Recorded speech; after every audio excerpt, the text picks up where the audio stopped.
ऐसा देखो थर्मोडायनेमिक्स में अभी बताएंगे Van Hoff's reaction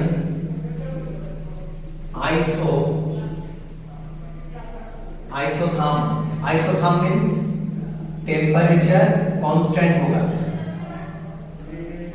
temperature constant अलग, टेम्परेचर कांस्टेंट। तो Van Hoff रिएक्शन आइसोथर्म, अब देखो क्या है ये Van Hoff रिएक्शन आइसोथर्म। एक रिएक्शन कंसीडर करना है, लेट अस कंसीडर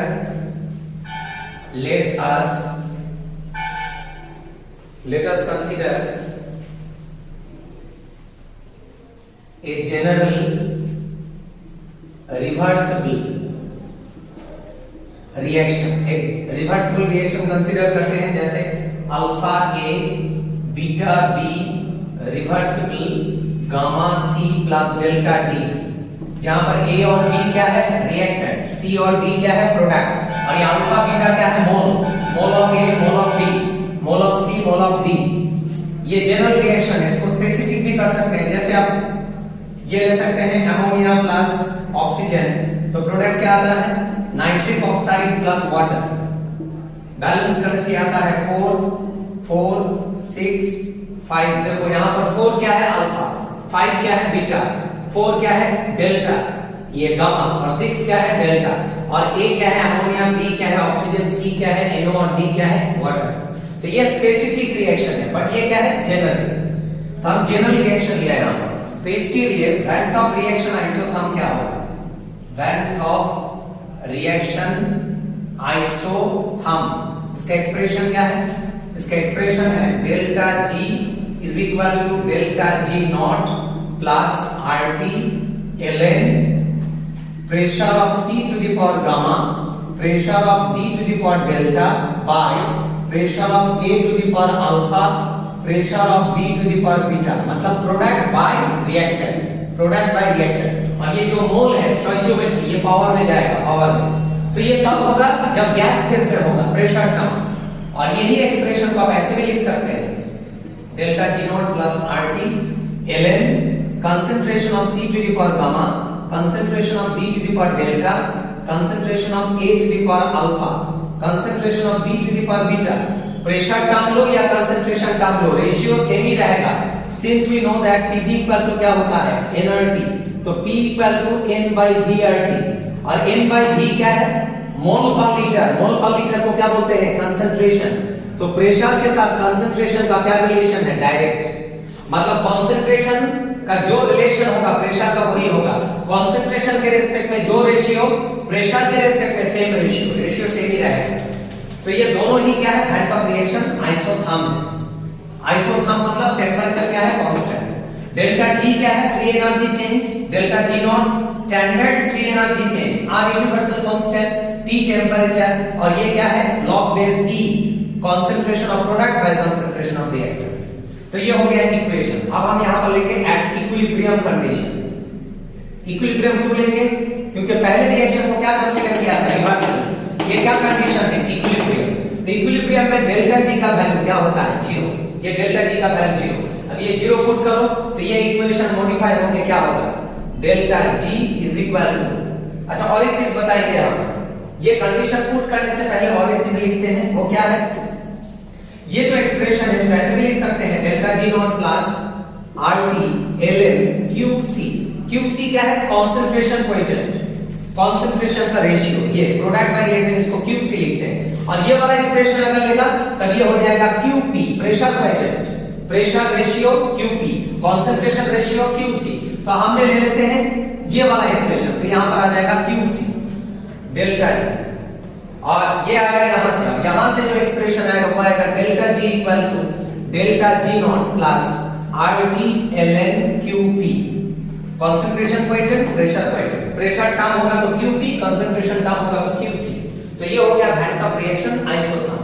अब इसमें हम कंडीशन पुट करेंगे इक्विलिब्रियम।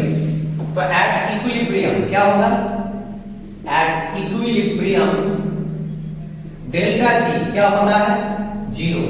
तो डेल्टा जी अगर 0 होगा तो ये इक्वेशन मॉडिफाई होकर क्या होगा यहां से delta G is equal, delta G के जगह पर क्या पुट करेंगे 0 equal to delta G not plus R T L N K P. अब देखो ये समझ में आया कि नहीं है, क्यूपी के जगह पर क्या लिख दिया केपी, जहां पर केपी क्या है, केपी कैसे पढ़ा है ना, क्या होता है इक्विलिब्रियम कांस्टेंट, केसी भी क्या होता है इक्विलिब्रियम कांस्टेंट, और ये होगा क्यूसी के जगह पर और ये होगा केपी के जगह पर। कब होगा क्यूपी के जगह पर, कब होगा ये जब इक्विलिब्रियम कंडीशन हो। इक्विलिब्रियम कंडीशन में क्यूसी बन जाएगा केसी और क्यूपी बन जाएगा केपी। के क्या है equilibrium constant, P stands for pressure, C stands for concentration. Pressure के रेस्पेक्ट में होगा तो Kp, कंसंट्रेशन के रेस्पेक्ट में होगा तो Kc। ये कब होगा जब इक्विलिब्रियम कंडीशन होगा। तो इक्विलिब्रियम में क्या हो गया डेल्टा G का वैल्यू 0, तो क्या रह गया डेल्टा G नॉट, और ये Qp क्या हो गया Kp हो गया, साइड में लिख दिया इसका रिजल्ट। देयरफॉर यहां से क्या आ जाएगा delta G not equal to minus RT ln Kp। यही वाला रिलेशन हम पहले बताए थे, क्या बताए थे डेल्टा जी के साथ इक्विलिब्रियम कांस्टेंट का क्या रिलेशन इनवर्स, क्योंकि यहां पर क्या साइन है नेगेटिव साइन। और अगर कंसंट्रेशन के रेस्पेक्ट में लिखेगा तब यहां पर Kc हो जाएगा। अब Kp लिखो या Kc लिखो बात एक ही है, क्या है ये actually minus RT ln equilibrium constant, बात तो एक ही है। फर्दर यहां पर इसको ऐसे भी मॉडिफाई कर सकते हैं आप ln equilibrium constant equal to minus delta G not by RT. ये आरटी को इधर लेके आ गया तो ये आ जाएगा, फिर इसको मॉडिफाई करके क्या आ जाएगा इक्विलिब्रियम कांस्टेंट इक्वल टू, अच्छा यहां पर बेस क्या है बेस ई, ln मतलब क्या लॉग बेस ई, तो अगर लॉग को यहां से एलिमिनेट करेगा तो क्या हो जाएगा ये quantity e to the power delta G not by RT minus, ये आ जाएगा एक्सप्रेशन। ये वाला एक्सप्रेशन देखो आपको क्वेश्चन में मिल जाएगा, क्वेश्चन नंबर कहां पर है क्वेश्चन नंबर 2 की 3 में है, क्वेश्चन नंबर 3 में है मोस्ट प्रोबेबली, देख लेना क्वेश्चन नंबर 3 में एक ऑप्शन में ये वाला एक्सप्रेशन आपको मिलेगा equilibrium constant e to the power minus delta G not by RT. कहां से आता है वैन रिएक्शन आइसोथर्म, जहां पर e क्या है एक्सपोनेंशियल टर्म, e बेस, ये e बेस के पावर में ये वैल्यू आ जाता है। अगर ये 10 बेस होता तो 10 टू द पावर होता, तो ये हो गया इक्विलिब्रियम कांस्टेंट। तो ये मिल गया आपको एक्सप्रेशन, इसको रखते हैं इक्वेशन 1। अब ये इक्वेशन 1 को यूज करेंगे कहां पर यूज करेंगे यहां पर जहां से आपको मिला था वैन टॉप रिएक्शन आइसोथर्म, क्या था वैन टॉप रिएक्शन आइसोथर्म, और एक बार लिखते हैं वैन टॉप रिएक्शन आइसोथर्म क्या था delta G equal to delta G not plus क्या था RT ln QP. Copy check करो, देखो प्रीवियस वीडियो को चेक करो, देखो ये मिल जाएगा, ये वाला एक्सप्रेशन था कि नहीं था। अब यहां पर हम क्या करेंगे, ये जो इक्वेशन 1 में डेल्टा जी नॉट का वैल्यू है ये वैल्यू यहां पुट करो, यहां पर ये वैल्यू पुट करने से क्या आ जाएगा delta G is equal to minus RT ln KP plus RT ln QP, ये आ जाएगा फाइनल एक्सप्रेशन। ये फाइनल एक्सप्रेशन को एक्चुअली वैन टॉप रिएक्शन का फाइनल फॉर्म बोलते हैं। तो ये हो गया final expression of van't Hoff reaction isotherm, और ये एक्सप्रेशन को मॉडिफाई करके van't Hoff reaction isobar and isochore वो भी आप निकाल सकते हैं। ये आइसोथर्म के लिए था जहां टेम्परेचर कांस्टेंट, फिर जब प्रेशर कांस्टेंट लेगा तो मॉडिफाई होकर ये हो जाएगा आइसोबार, और वॉल्यूम कांस्टेंट लेगा तो ये हो जाएगा आइसोकोर। जो भी है ये वाला एक्सप्रेशन यहां तक करके रखने से होगा। तो ये प्रूव हो गया ये वाला एक्सप्रेशन डेल्टा जी नॉट क्या होता है minus RT ln equilibrium constant. पहले बताया था ये प्रूव करेगा, यहां प्रूव कर दिया, ये वैन टॉप रिएक्शन आइसोथर्म से आता है। अच्छा इसके बाद नेक्स्ट क्या आएगा थर्मोकेमिस्ट्री। थर्मोकेमिस्ट्री स्टार्ट करेंगे हम। थर्मोकेमिस्ट्री क्या है application of thermodynamics in chemistry. ये चैप्टर क्या था थर्मोडायनेमिक्स, और ये फिजिक्स में भी है। तो ये जो फिजिक्स का चैप्टर है थर्मोडायनेमिक्स, इसको केमिस्ट्री में कैसे अप्लाई करेंगे वही है टॉपिक थर्मोकेमिस्ट्री। तो यहां पर हम लोग क्या देखेंगे, दो टाइप का रिएक्शन देखेंगे। एक क्या है एक्सोथर्मिक,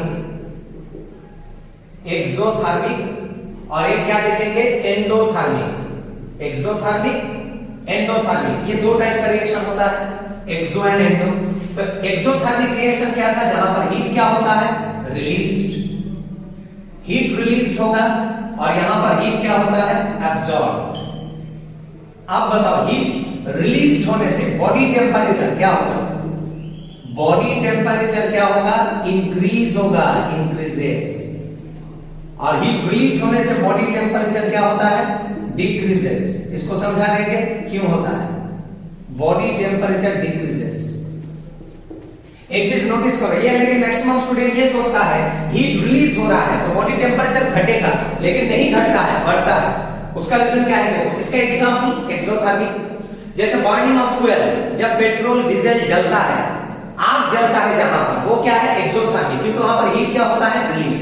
तो जैसे ये मेरा घर है, ये घर में अगर पेट्रोल डाल के इसको जला देगा तो बताओ ये बॉडी क्या होगा, ठंडा होगा कि गर्म होगा, आग निकलेगा, बॉडी ठंडा होगा कि गर्म होगा, ऑब्वियसली गर्म होगा, दैट इज हीट क्या होगा, रिलीज होगा। और ये रूम क्या हो जाएगा, गर्म, दैट इज रूम का टेम्परेचर क्या होगा, इंक्रीज होगा, डिक्रीज नहीं होगा। तो ये एक एग्जांपल है, और भी बहुत एग्जांपल है, जैसे explosion of atom bomb. Atom bomb जब फटता है तो हीट क्या होता है, रिलीज होता है, एनॉर्मस हीट रिलीज। तो बताओ जहां से एटम बॉम्ब फटता है, हीट रिलीज होता है, तो वो जगह क्या हो जाता है, ठंडा की गर्म, गर्म होता है, दैट इज टेम्परेचर क्या होगा, इंक्रीज होगा। और एंडोथर्मिक ऑपोजिट, तो यहां पर क्या होगा, डिक्रीज होगा। अब बताओ हीट रिलीज है तो यहां पर हीट का साइन क्या होगा, heat at constant pressure, heat का साइन क्या होगा, नेगेटिव, क्योंकि रिलीज होता है हीट। और यहां पर हीट का साइन क्या होगा, एंथैल्पी का साइन पॉजिटिव। और ये प्रीवियस वीडियो में बताए थे हम, हीट मैक्सिमम केस में कौन सा कंडीशन में लेते हैं, वॉल्यूम कांस्टेंट की प्रेशर कांस्टेंट, प्रेशर कांस्टेंट, इसीलिए डेल्टा इज कॉमन है। तो यहां पर साइन नेगेटिव और यहां पर साइन पॉजिटिव होगा। ये हो गया एंडो और एक्सो का डेफिनेशन। अब यहां पर हम लोग क्या पढ़ेंगे, Hess's law, Hess's law of constant heat summation, constant heat summation. ये चीज आप लोगों को पता है, जो चीज मास डिपेंडेंट होता है, जो मास डिपेंडेंट होता है वही क्या होता है, एडिटिव प्रॉपर्टी। जो होगा मास डिपेंडेंट वही होगा एडिटिव प्रॉपर्टी या एक्सटेंसिव प्रॉपर्टी। थर्मोडायनेमिक्स में एक्सटेंसिव क्या है, एक्सटेंसिव प्रॉपर्टी, एडिटिव प्रॉपर्टी, जो मास डिपेंडेंट है। तो बताओ मुझे हीट क्या है, हीट क्या है, एनर्जी है, और एनर्जी क्या है, mass dependent, mass dependent.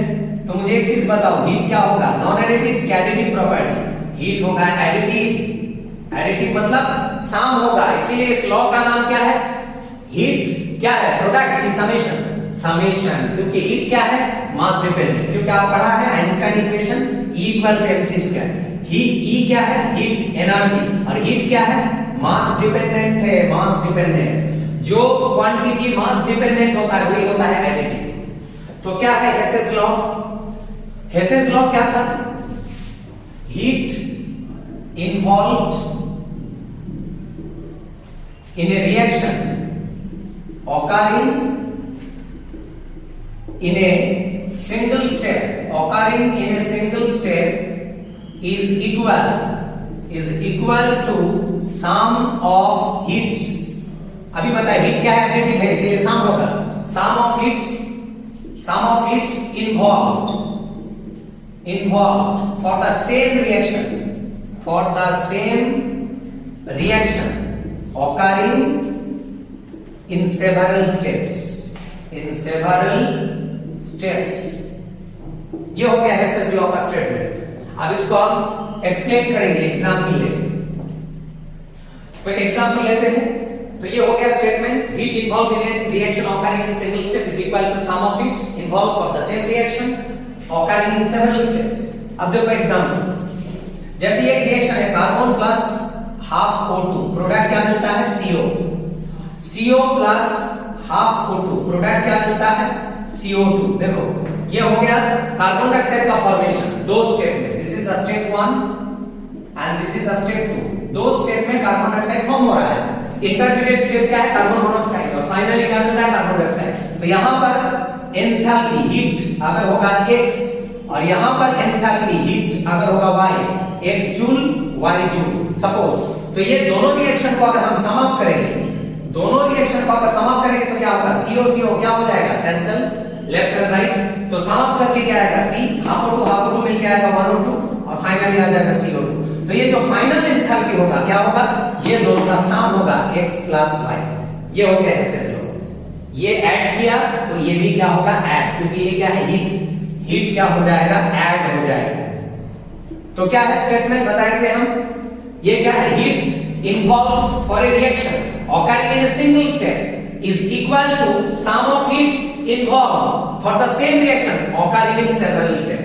Several step में जो हीट होगा उसका जो सम होगा वो इक्वल टू क्या होगा, heat involved for the same reaction occurring in single step. ये सिंगल स्टेप और ये सेवरल स्टेप। सेवरल स्टेप का हीट का सम होगा सिंगल स्टेप का हीट। जैसे देखो एक एग्जांपल लेते हैं, A to B, B to C। A to B जाने के लिए हीट कितना लगा है, 5 जूल। B to C जाने के लिए हीट कितना इन्वॉल्व है, 3 जूल। अगर कोई डायरेक्ट A to C जाएगा तो उसमें कितना हीट इन्वॉल्व होगा, 5 + 3 = 8 जूल। ये दोनों सम अप हो जाएगा क्योंकि हीट क्या है, एडिटिव। सिंगल स्टेप में जो हीट होगा वो क्या होगा, sum of heats for the same process occurring in several steps. तो ये याद रखना, रिएक्शन जब सम अप होगा हीट भी क्या हो जाएगा, सम हो जाएगा। ये सिर्फ हीट के लिए है क्योंकि हीट क्या है, मास डिपेंडेंट। ये हो गया Hess's law of constant heat summation. अब यहां पर बताएंगे type of delta H enthalpy change. बताए थे ये डेल्टा H बहुत कॉमन है। क्या है ये, हीट एट कांस्टेंट प्रेशर। तो इसका टाइप बताएंगे। इसका जो जनरल टाइप है वो क्या है, डेल्टा RH0। अब क्या है, रिएक्शन। और ये तो पता ही है, standard state, standard enthalpy change of reaction.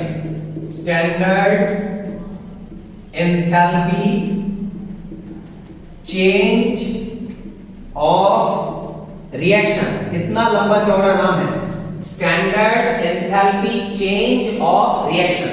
इतना लंबा लिखने का टाइम नहीं है, इसलिए इसको सिंपली क्या लिखते हैं, एंथैल्पी ऑफ रिएक्शन। समझ लेना, जहां पर लिखेंगे एंथैल्पी ऑफ रिएक्शन, समझ लेना क्या इंडिकेट करता है enthalpy of reaction, standard enthalpy change of reaction. Enthalpy बोलने से समझ लेना एंथैल्पी चेंज। ये सिंपली हम लोग रिप्रेजेंट करते हैं। और ये क्या टर्म है, ये जनरल टर्म है, जनरल। क्यों जनरल है, क्योंकि R क्या है, रिएक्शन। रिएक्शन का मतलब क्या है, पता नहीं कौन सा रिएक्शन, स्पेसिफिक नहीं किया हम, दैट्स व्हाई जनरल। अगर हम ये स्पेसिफिक करेंगे, जैसे combustion, sublimation, vaporisation, fusion, formation, बहुत सारा होता है स्पेसिफिक। रिएक्शन तो हजारों टाइप है, लेकिन यहां पर स्पेसिफिक नहीं किया रिएक्शन को, दैट्स व्हाई ये जनरल टर्म है। यहां पर क्या लिखा है, neutralization, combustion, reaction, general term reaction. अब देखो इसका टाइप बताएंगे हम, ये तो पता चल गया। इसको सिंपली क्या लिखते हैं, एंथैल्पी ऑफ रिएक्शन। अब इसको स्पेसिफिक करेंगे, तो एक स्पेसिफिक कर देते हैं, जैसे डेल्टा C H0। इसका नाम क्या है, एंथैल्पी ऑफ क्या होगा, कॉम्बशन। कॉम्बशन प्रोसेस पता है ना, बर्निंग ऑफ फ्यूल। देखो अब ये स्पेसिफिक हो गया, कॉम्बशन क्या है, burning of fuel, this is specific. उसके बाद हो सकता है डेल्टा NH0, क्या है ये, एंथैल्पी ऑफ न्यूट्रलाइजेशन। ये भी स्पेसिफिक टर्म है। न्यूट्रलाइजेशन क्या है, acid base reaction, neutralization, acid base reaction, specific. और भी बहुत टर्म है, delta vap H0, delta FUS H0, delta SUB H0। क्या है ये, एंथैल्पी ऑफ वेपोराइजेशन। ये क्या है, एंथैल्पी ऑफ फ्यूजन। ये क्या है, एंथैल्पी ऑफ सब्लिमेशन। ऐसे करके बहुत टर्म मिलेगा। अब ये सबका साइन भी इंपॉर्टेंट है, साइन। इसका क्या साइन है, डेल्टा का साइन नहीं पता, इसका नेगेटिव पॉजिटिव कुछ भी हो सकता है, क्योंकि ये जनरल है, पता नहीं ये रिएक्शन क्या है, एंडो है कि एक्सो है। अगर एक्सो होगा तो नेगेटिव, एंडो होगा तो पॉजिटिव। लेकिन कॉम्बशन का साइन आपको पता है, क्योंकि कॉम्बशन क्या है, बर्निंग। बर्निंग होगा तो आग निकलेगा, हीट रिलीज होगा, ये always exothermic. Neutralization always exothermic, क्योंकि एसिड बेस रिएक्शन स्पॉन्टेनियस होता है, एक्सोथर्मिक। वेपोराइजेशन एंडो, क्योंकि आपको पता है कोई भी चीज को वेपोराइज करने के लिए हीट देना पड़ता है, एंडो। फ्यूजन, सॉलिड को मेल्ट करने के लिए हीट देना पड़ता है, एंडो। सब्लिमेशन, सॉलिड को डायरेक्ट गैस करने के लिए भी हीट देना पड़ता है, एंडो। ये सबका साइन पता है, लेकिन इसका साइन पता नहीं है, आइदर नेगेटिव और पॉजिटिव, जनरल। ये सब क्या है, this all are specific. Specific term. और भी आएगा टाइप, हम बताएंगे, और भी आएगा, जैसे ये भी आ सकता है डेल्टा ए एच नॉट, क्या है ये? Enthalpy of atomization.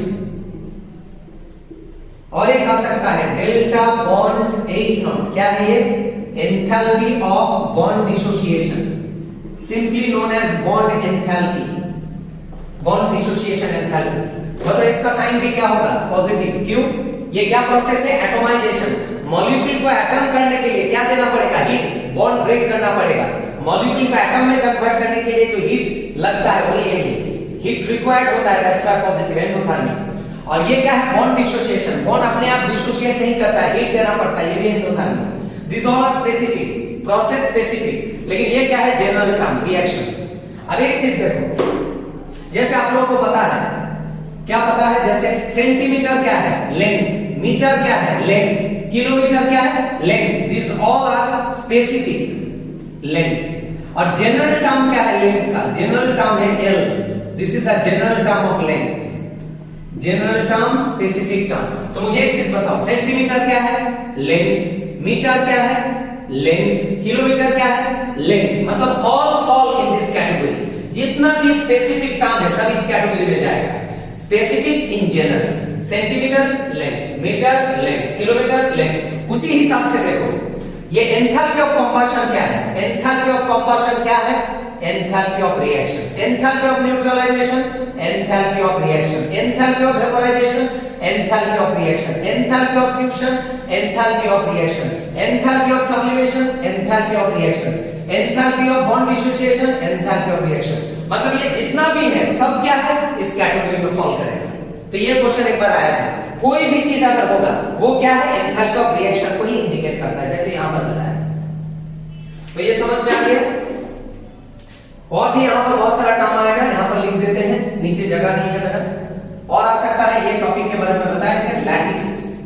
इसका भी नाम बताए थे केमिकल बॉन्डिंग में, क्या है ये? Enthalpy of lattice, simply known as lattice enthalpy. बताए थे ना केमिकल बॉन्डिंग में। ये भी बताए थे डेल्टा आई एच नॉट, इसके बारे में भी बताए थे। कहां बताए थे? पीरियोडिक टेबल में। क्या था ये? Enthalpy of ionization, ionization enthalpy periodic table में बताए थे। ये भी बताए थे डेल्टा ईजी एच नॉट, क्या था ये? Enthalpy of electron gain, electron gain enthalpy, electron gain enthalpy. और भी था, ये वाला काम भी बताए थे केमिकल बॉन्डिंग में। क्या था ये? Enthalpy of hydration, hydration enthalpy. ऐसे बहुत सारा काम है एंथैल्पी का, और ये सब का साइन ऑलरेडी हम बता चुका है केमिकल बॉन्डिंग में। और कहां पर? पीरियोडिक टेबल में। इसका साइन क्या बताए थे? नेगेटिव। इसका साइन क्या बताए थे? Positive, endothermic. इसका साइन बताए थे नेगेटिव, इसका साइन बताए थे पॉजिटिव, नेगेटिव, हाइड्रेशन एंथैल्पी। ये क्यों है पॉजिटिव नेगेटिव? घर जाके देख लेना, आपका कॉपी में है, पहले बताए थे। तो ये सब टाइप हो गया एंथैल्पी का type. Depending on the process ये डेजिग्नेशन चेंज होता है, और ये बार बार बता रहा है। ये क्या है? जनरल डेजिग्नेशन, ये जनरल, और ये सब स्पेसिफिक। तो एंथैल्पी ऑफ हाइड्रेशन क्या है? Enthalpy of reaction. Electron gain enthalpy, enthalpy of reaction. Ionization enthalpy, enthalpy of reaction. Lattice enthalpy, enthalpy of reaction. All are enthalpy of reaction. अब ये सबको डिटेल में बताएंगे एक एक करके। तो सबसे पहले बताएंगे एंथैल्पी ऑफ कंबशन क्या है? Enthalpy of combustion. तो हेडिंग करो एंथैल्पी ऑफ कंबशन। इसका डेजिग्नेशन क्या बताया हम? Delta C H not. तो क्या है एंथैल्पी ऑफ कंबशन? कंबशन क्या है? Burning of fuel. जब फ्यूल बर्न होता है तो उसको क्या बोलते हैं? Enthalpy of combustion. और कंबशन में क्या होगा? हीट एब्सॉर्ब के रिलीज होगा। कोई भी फ्यूल अगर जलेगा तो आग निकलेगा, हीट रिलीज होगा। तो इसका साइन पता चल गया, यहाँ पर हीट क्या होगा? रिलीज होगा। मतलब क्या है? Exothermic. The heat release during burning of a fuel, जब एक fuel जलता है, burning of a fuel at standard state is called enthalpy of combustion। जैसे कि एग्जांपल लेते हैं मीथेन। मीथेन क्या है? हाइड्रोकार्बन। बताए थे ये क्या है? ऑर्गेनिक में बताए थे फ्यूल। तो फ्यूल क्या होगा? बर्न होगा, किसके प्रेजेंस में? ऑक्सीजन। और प्रोडक्ट क्या देगा? Carbon dioxide. और क्या देगा? वाटर। और फ्यूल जब बर्न होता है, स्लोली बर्न होता है कि very fast? Very fast. Fuel है तो जलेगा ना वेरी फास्ट, तो बर्न होगा और ये देगा प्रोडक्ट। बैलेंस करने से 2 2 बैलेंस हो गया। तो ये रिएक्शन फास्ट है और यहां से ही पता चल रहा है, हम पहले बताया कि रिएक्शन जब फास्ट होता है तो किस तरह जाता है? बैकवर्ड की फॉरवर्ड? फॉरवर्ड में जाएगा। और फास्ट मतलब क्या है? स्पॉन्टेनियस। स्पॉन्टेनियस मतलब एक्सोथर्मिक, हीट क्या होगा? रिलीज होगा। यही जो रिलीज हीट है इसी का ही डेजिग्नेशन है डेल्टा सी एच नॉट, जिसका साइन क्या होगा? Negative. Heat release exothermic. Similarly आप हाइड्रोजन भी ले सकते हैं। हम बताए थे इस ब्लॉक में हाइड्रोजन भी क्या होता है? Fuel, rocket fuel. इसको ऑक्सीजन के प्रेजेंस में बॉन्ड करेंगे तब भी क्या होगा? रिएक्शन बहुत फास्ट होगा। ये तो फास्ट नहीं है, फास्टेस्ट है, क्योंकि बताए थे दुनिया का सबसे बेस्ट फ्यूल कौन है? Hydrogen, rocket fuel. तो ये बहुत फास्ट है, पानी मिलेगा और huge amount of heat release होगा। यही हीट को क्या लिखेंगे आप? Enthalpy of combustion, negative sign. और ये हीट क्या है? मैक्सिमम हीट रिलीज होगा, मैक्सिमम, क्योंकि बेस्ट फ्यूल है, बहुत ज्यादा हीट निकलेगा। और ये जो एंथैल्पी ऑफ कंबशन है ये डिसाइड करेगा फ्यूल का efficiency. Fuel efficiency, fuel efficiency, एक फ्यूल कितना बढ़िया है कितना घटिया है ऐसे पता चलेगा। Fuel efficiency is equal to calorific value, is directly proportional to calorific value. और कैलोरीफिक वैल्यू क्या होता है? It is equal to enthalpy of combustion divided by molar mass. ये हो गया एक्सप्रेशन, जिसका एंथैल्पी ऑफ कंबशन मैक्सिमम होगा और मोलर मास मिनिमम होगा। मास मिनिमम मतलब क्या होगा? लाइटेस्ट, हल्का होगा। मास मिनिमम, हीट रिलीज्ड मैक्सिमम, तो कैलोरीफिक वैल्यू क्या होगा? मैक्सिमम। मैक्सिमम बाय मिनिमम, ऊपर का क्वांटिटी ज्यादा तो ये ज्यादा होगा, तो एफिशिएंसी भी क्या होगा? ज्यादा होगा। तो मुझे एक चीज बताओ, ये दोनों में सबसे एफिशिएंट फ्यूल कौन है? ऑब्वियसली ये होगा, क्योंकि ये क्या है? हेवीएस्ट की लाइटेस्ट, हल्का है। हल्का है, सबसे हल्का है कि हाइड्रोजन, तो इसका मोलर मास क्या होगा? मिनिमम। और जिसका मोलर मास मिनिमम उसका calorific value maximum, fuel efficiency maximum. इसीलिए क्या है? बेस्ट फ्यूल है। एक तो एंथैल्पी इसका ज्यादा है, ऊपर से मोलर मास कम है, ज्यादा बाय कम क्या हो गया? ज्यादा हो गया, कैलोरीफिक वैल्यू मैक्सिमम। तो ये हो गया एंथैल्पी ऑफ कंबशन। क्या प्रोसेस है ये? एक्सोथर्मिक, हीट क्या हो रहा है? रिलीज हो रहा है। इसके बाद आता है एंथैल्पी ऑफ कंबशन के बाद enthalpy of formation. Enthalpy of formation, ये एंथैल्पी ऑफ फॉर्मेशन हेडिंग करके रखो, कल बताएंगे, आज यहां तक ही रखो, ठीक है।